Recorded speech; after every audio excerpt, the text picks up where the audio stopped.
এবং তাদেরকে শাস্তির আওতায় আনতে হবে। দুইজনকে গ্রেফতার করা হয়েছে, বাকিদেরকেও যাতে দ্রুততম সময় গ্রেফতার করা হয় এবং এই হামলার ঘটনার নেপথ্যে কারা ছিল, কারা জড়িত ছিল, কারা ইন্ধন দিয়েছিল সেই বিষয়ে পূর্ণাঙ্গ তদন্ত করতে হবে এবং 24 ঘন্টার মধ্যে সবাইকে গ্রেফতার করতে হবে। যদি গ্রেফতার না করা হয় আমরা দুর্বার আন্দোলনের ডাক দেব। দ্বিতীয়ত, রাজশাহীর আবাসিক এলাকাগুলোকে সন্ত্রাসী এবং অস্ত্রমুক্ত করতে হবে। আমরা দেখতে পাচ্ছি রুয়েট এবং এর আশেপাশের এলাকাগুলো এখনো সন্ত্রাসীদের আড্ডাখানা হয়ে আছে, অস্ত্রের যন্ত্রণা শোনা যাচ্ছে।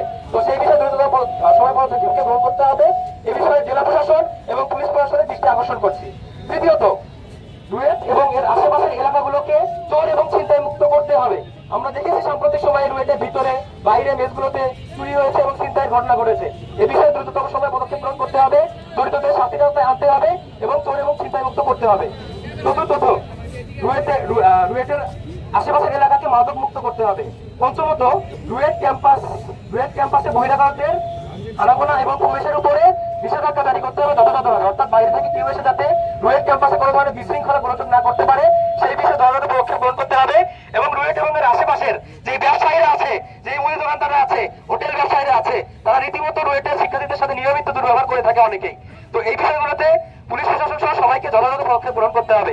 আমরা আশা করি পুলিশ প্রশাসন সহ জেলা প্রশাসনের যারা আছেন আপনারা এই বিষয়গুলোতে দ্রুততম সময় পদক্ষেপ নেবেন।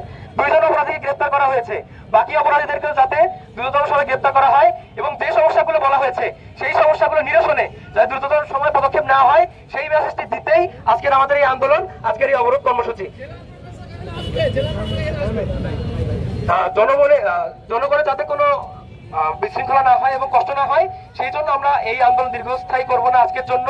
যদি আমাদের দাবিগুলো আদায় হয় তাহলে আমরা আন্দোলনে আসবো না, কিন্তু যদি দাবি আদায় না হয় আমরা রাজপথে আবারও নামবো, আবারও হতে হবে, রাস্তায় হতে হবে, সারা বাংলাদেশ থেকে রাস্তাকে বিচ্ছিন্ন করে দেওয়া হবে।